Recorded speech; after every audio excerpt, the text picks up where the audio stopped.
പടിഞ്ഞാറങ്ങാടി ഇനി വിലക്കുറവിന്റെ വലിയ അങ്ങാടി Almiya hyper market and electronics Padinjarangadi.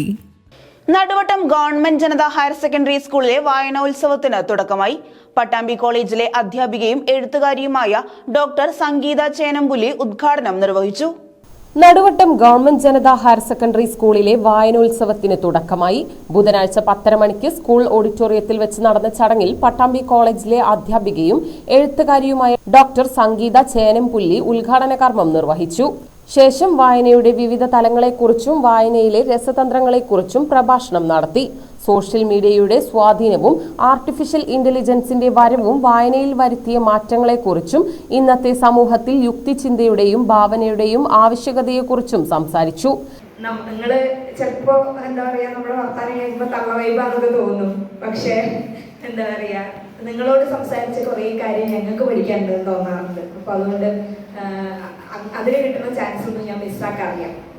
അപ്പൊ എന്താ നിങ്ങളോട് പറയാന്ന് ഞാൻ കുറെ ആലോചിച്ചു. വായനാദിനാണ്, കുറെ ഉപദേശം വായനാദിനത്തിന് തരാൻ എന്തായാലും ഞാൻ ഉദ്ദേശിച്ചിട്ടില്ല.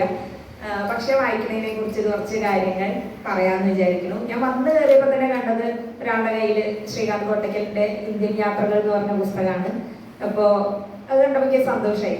വായിക്കാൻ പുസ്തകം കൊണ്ട് സ്കൂളിലേക്ക് വരുന്ന കുട്ടികളുള്ള സ്കൂളാണല്ലോ ഇത് എന്നുള്ള സന്തോഷം തോന്നി. അപ്പോൾ എൻ്റെ കയ്യിലുള്ള പുസ്തകമാണത്. എനിക്കും ഇഷ്ടമുള്ള പുസ്തകമാണ്. കാരണം ബംഗാളിനെ കുറിച്ചുള്ള, ബംഗാളിലെ യാത്രകളെ പറ്റിയുള്ള പുസ്തകമാണത്.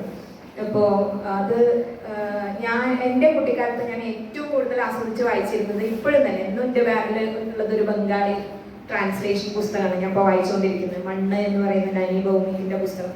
അപ്പോൾ ഞാൻ ഏറ്റവും ഇഷ്ടപ്പെട്ട് വായിച്ചിട്ടുള്ള രണ്ട് പുസ്തകങ്ങൾ, രണ്ട് രാജ്യങ്ങളിൽ നിന്നുള്ള പുസ്തകങ്ങൾ. ഒന്ന് റഷ്യൻ രാജ്യം എന്ന് പറഞ്ഞുകൂടാ ബംഗാളിനെ, രണ്ട് പ്രദേശങ്ങളിൽ നിന്നുള്ള പുസ്തകം എന്ന് പറഞ്ഞാൽ ഒന്ന് റഷ്യൻ പുസ്തകങ്ങളാണ്. പണ്ട് ഞങ്ങളുടെ കുട്ടിക്കാലത്ത് റഷ്യയിൽ നിന്നുള്ള കുട്ടിക്കഥകളും അങ്ങനത്തെ പുസ്തകങ്ങൾ ധാരാളം നാട്ടിലുണ്ടായിരുന്നു.